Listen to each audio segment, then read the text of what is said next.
as the sample that we got from the rock creature. And there's a lot to examine. The substance shows the presence of all the... Well, can read that in a known spec. Looks like not even the computer knows what to make out of this. Chemical analysis reveals that the... Okay, that's the same here. Oh, yeah. Nothing of that can be analyzed. And the liquid from the place of eternal flow. What? It's just ordinary water? So we went through all of this just to learn that ancient conquerors poisoned the lake? Isn't this exciting, Rachel? You humans went to such extremes to find extraterrestrial life, and here it is. And you discovered they need water for survival, just like you. But what? You should be excited that beings from another solar system not only exist, but share similarities with your kind. You're right, Julia. Given the fact they're so different, their common need for water is a major discovery. Indeed. It may turn out that water plays a much more important role in the universe than we thought. So what should we do about this discovery now? To fully gain their trust, we should find a place with pure, uncontaminated water and bring it to them in large quantities. Why can't we simply harvest the water from here? This place is one big anomaly. Anything taken from here wouldn't be able to exist outside the realm of this temple. How about the probe stock? Do you want to sacrifice your own water for them? It is just enough for you, and anyway, it is not enough for all of them. Let's ask our talking rock about this.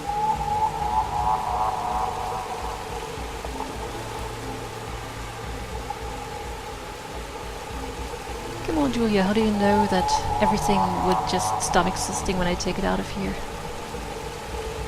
All these statues, they're shaped like Ambrosians. It's obvious we are meant to see the connection. Exactly, just like the panels in that weird museum. It's as if we are meant to discover what that mysterious essence is.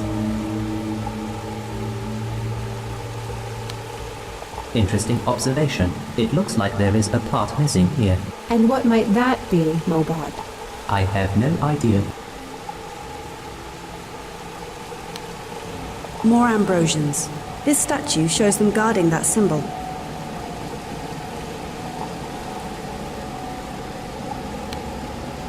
There's liquid rapidly flowing through the pipe. Oh really? Who would have guessed that? It appears that it's the same liquid that is pouring from the statues. That's your standard kind of description in point-and-click games. But they tell you what you already see on the screen.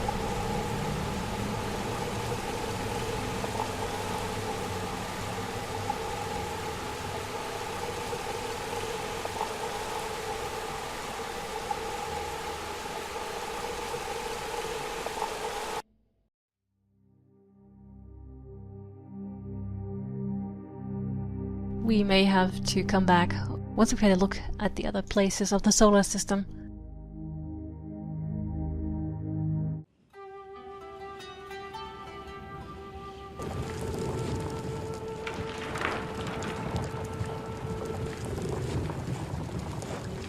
Not many visitors have found the place you call Ambrosia. We have met those who thought to be our emissaries, but they failed. What do you mean by failed? The evolution of each species is complex and unique. The nature of their triumphs and success are equally unique. This may be difficult for you to comprehend. Tell me more about how stupid I am. I have studied. Rachel, remove your ego from the equation. This being has knowledge and experience far beyond human existence. Their desire to manipulate and dominate others was stronger than the agreement we made with them. They influenced entire developing civilizations in ways which we rejected, so we forced them to leave. How did you make them leave? They had massive weapons of incredible power, and you are just one. Your understanding is limited, so you will not comprehend our ways. Just accept this fact, they will never return. But I can see that you are trying to help them, even if your kind influenced many lives in this system. Did you deal with our expedition after what they did on Ambrosia? The strange being remained silent for some time. I see you still don't understand yourself or your own kind enough. I will not reveal any information about that. It might be an unhealthy influence which could hinder your own evolution. I have nothing more to say, but no, we did nothing to your expedition. We found out what the essence is. It's ordinary water. So you really want to help the Ambrosians? Yes, we need to find a way to get their water back. If that is true, you must complete the ritual of J.U.L.I.A. I see from your memories that you have learned of a trial, the ritual of J.U.L.I.A. Yes, but what does it mean? It was an unfair test designed only to exploit the inhabitants. Despite impossible odds, one of them was able to defeat this trial. Was it if? Yes, and if you want to really help the Ambrosians, you must follow in his footsteps. So what is the ritual? You must go to the place of endless sands and slay J.U.L.I.A. If you survive, return to me. Until then, I cannot help. Once I am there, how will I find J.U.L.I.A? He sleeps hidden, but always nearby. You can't hunt him when the sun is up. Wait for the night. Is there a way to actually kill him? Will Mobot be capable of doing this? Once again, Mobot's memory is probed. No, but your hope lies buried in the deep waters of Zenobia.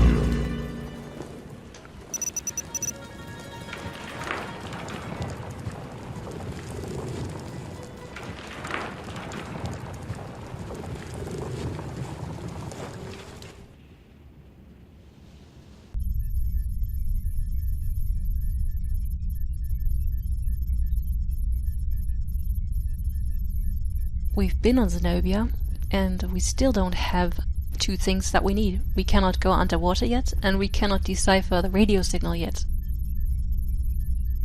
What we could do is build this laser cutter already.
That's it.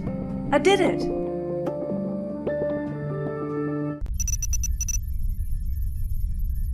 By the way, all the upgrades that we have can be viewed on this screen.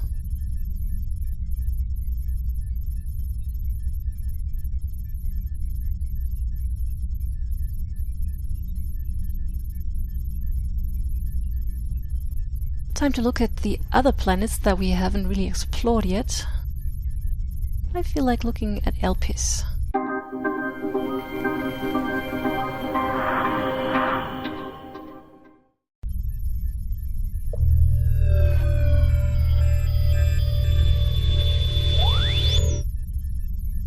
Elpis, or Hope, is an ice giant located at the far end of the Salian solar system. It was named after the hope that humankind would finally encounter sentient life forms. Elpis rotates very fast and actually completes one spin in less than 9 hours. The planet is absolutely unsuitable for landing.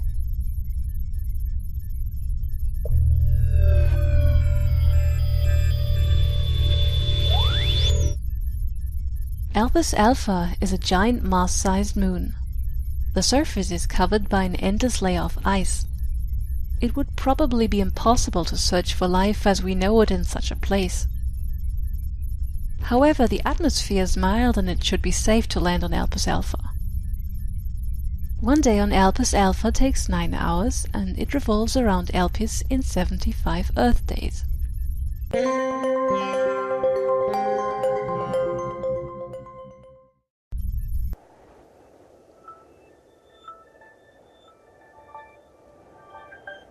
It's snowing. I remember snow. Back on Earth, but that was ages ago. I wonder if it's still snowing there. Are you all right, Rachel? Everyone I ever knew is dead, and this is how it feels to be alone. But you might return. If we track down the expedition, you might find a way back to Earth. And then what? Even if Earth somehow survived, and didn't meet the same fate as Xenophon, what difference will that make to me? I'll be a social outcast. A few centuries will divide me from the others. They could display me as a curious Neanderthal from the past. I may be a curious oddity for a while, but then they'll just forget about me altogether. I guess I don't have a home anymore. I think we need to stay focused, Rachel. You're the last surviving member of the expedition, and you need to finish what you've started. You'll have plenty of time to think this through later. As for what they just said, they could have explained that a bit more in-game. Apparently, the expedition received a signal from Xenophon about 500 years ago, and it took them over 400 years to travel here. Then add 60 years of cryosleep, and, well, if she returns home, 400 more years of travel time. By the time she's back home, she has no idea what will await her. Buried in ice, the research station shows how the powers of nature always prevail over time. It must have been strange to see the station first appear in this pristine place. All that remains now is a frozen monument to visitors from the stars.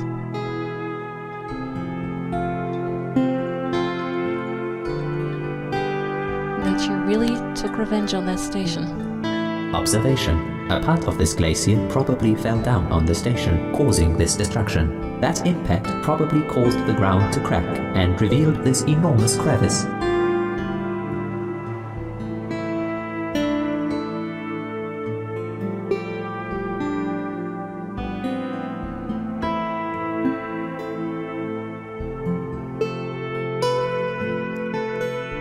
Flickering beams of light fall down through a large hole in the cave's ceiling and illuminate the enormous space.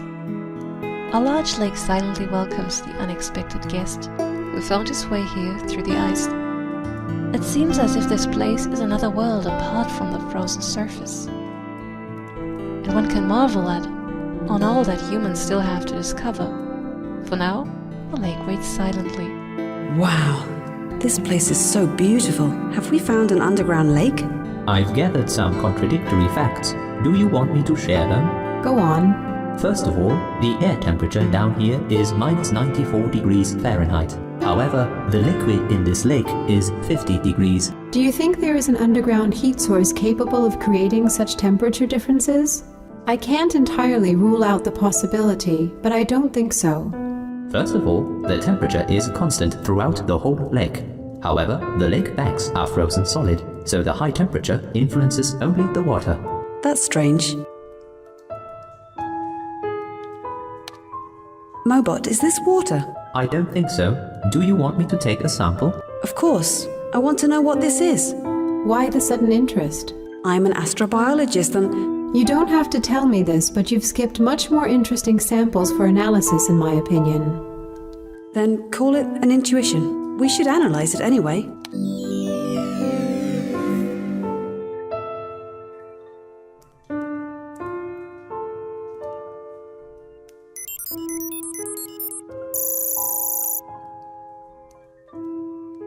What a strange and complex liquid. This goes beyond my understanding. Let me have a look first.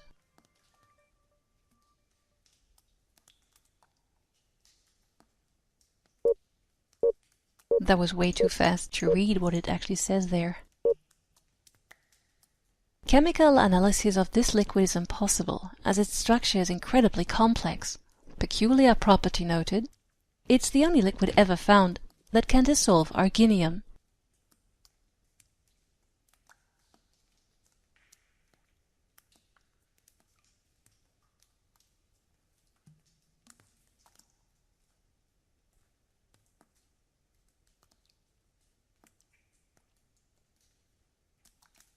As if coming directly from a nightmare, the eerie sight of a dead human body lying here makes you wonder about your fate.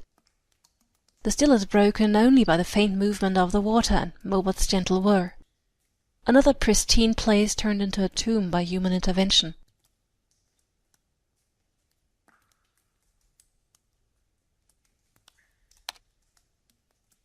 Mobot, tell us more about the body. The face is battered beyond recognition. Can you identify their gender? It is a human male, probably around mid-30s when the accident occurred. The body is quite well preserved in this temperature. It could mean he wasn't lying in the water for too long. Acquire a test sample for us. What was he doing here? Did he get lost and the crew left him for dead? Observation. There is something lying on the ground next to him. There's a data pad in his case. Do you think it will still work? The case is intact. Let me try.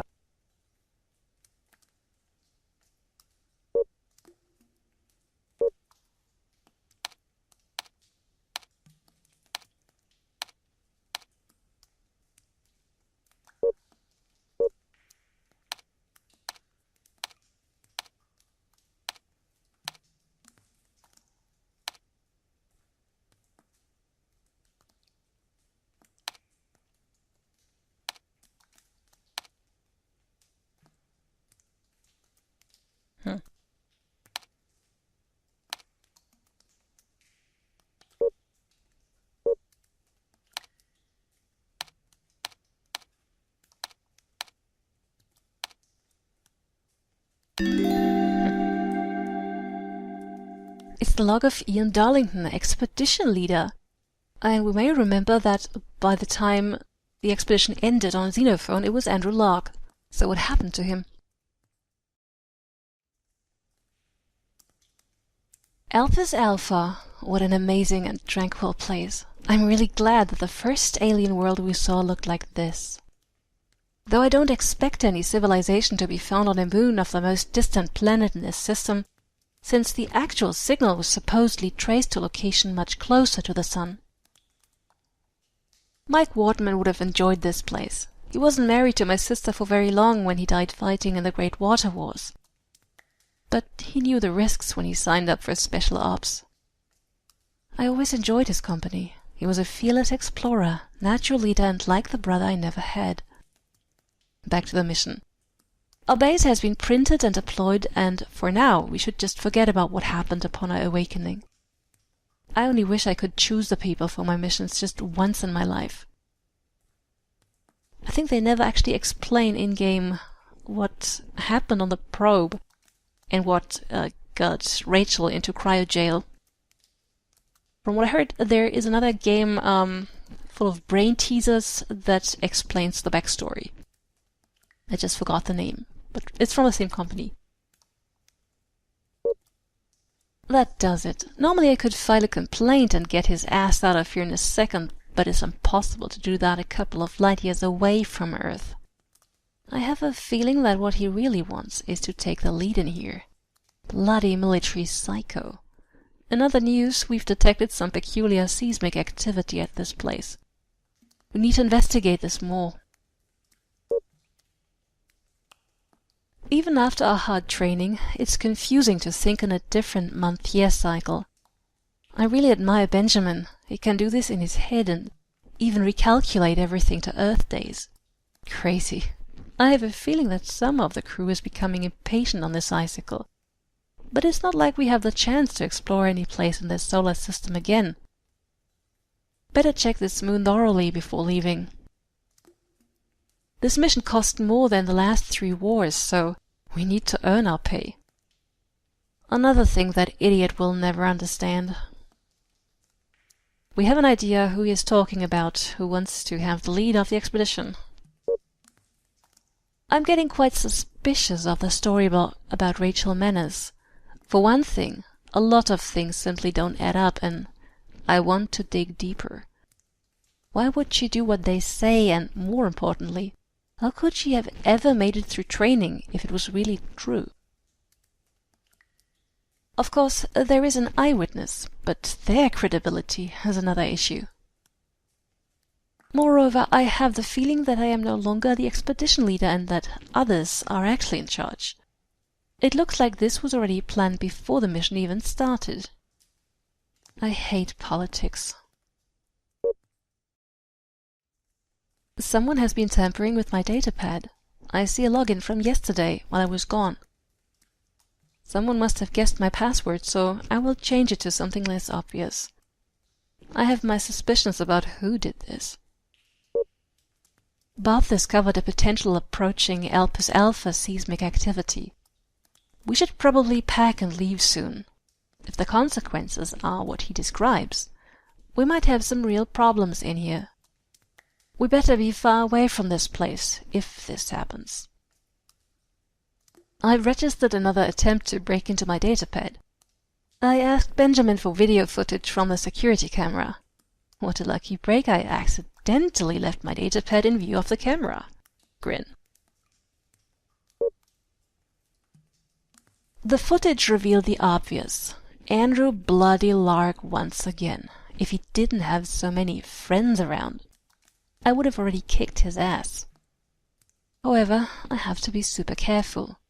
He has managed to take charge, and I believe he wouldn't have any problem getting rid of me on this frozen world. And he seems to be pretty good at getting rid of people. You can say that again. I'm very skeptical now about Miss Manners and her being cryo-jailed. The whole story reeks of his big fat lies. We need to leave in a few days, since this place will probably fall apart. Today I confronted Locke at our crew meeting. He didn't take it too well, but that's his problem. I am sick of his super ego, and someone had to burst his personal bubble. We're standing on an alien planet, and the last thing I need is someone so full of himself. He got offended, but he should get over it. This is no kindergarten, after all. Lark asked me to discuss the mission privately outside the station tonight. He claims he knows something I should hear about before attacking him again. He was rather sheepish, even apologetic. I guess meeting resistance is something he didn't expect, and it made him rethink his actions. Great. If I get him on my side, the Soul expedition will get so much better. Here's hoping for better days. Poor guy.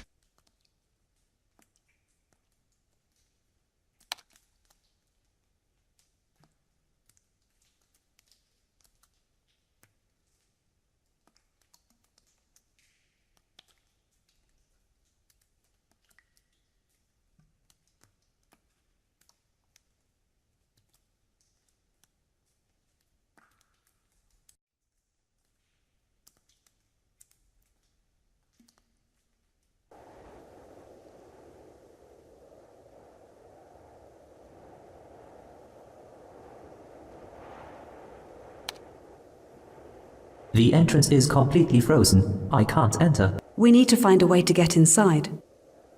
Didn't we just build a laser cutter? Let's try your fancy blowtorch. Affirmative.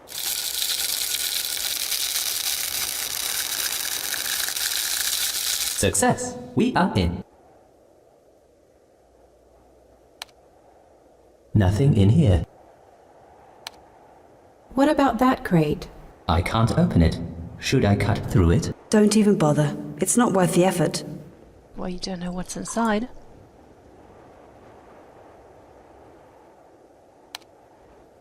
This huge container was surely used to transport liquids to and from the probe. This huge It sounds like something that we would want.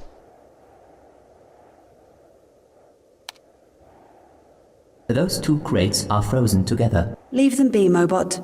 We can always force them open if we get desperate. So what do we have in here? Oh, it's empty.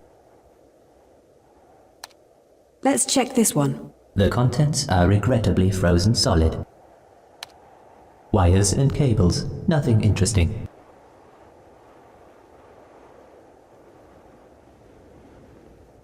The rest of the station is just not accessible. Oh.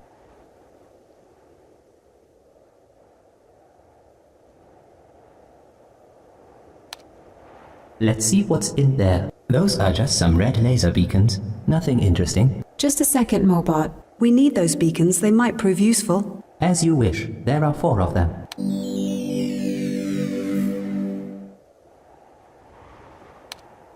Allow me to inform you, this ladder won't get you anywhere. Really?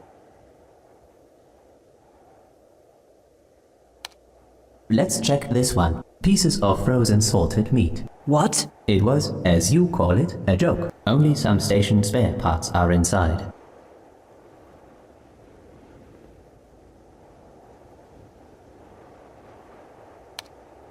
This huge container.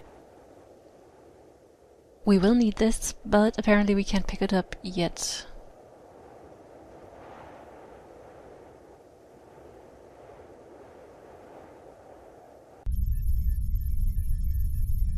So it's off to Slake Seer, but that will have to wait for one of the next episodes. See you then!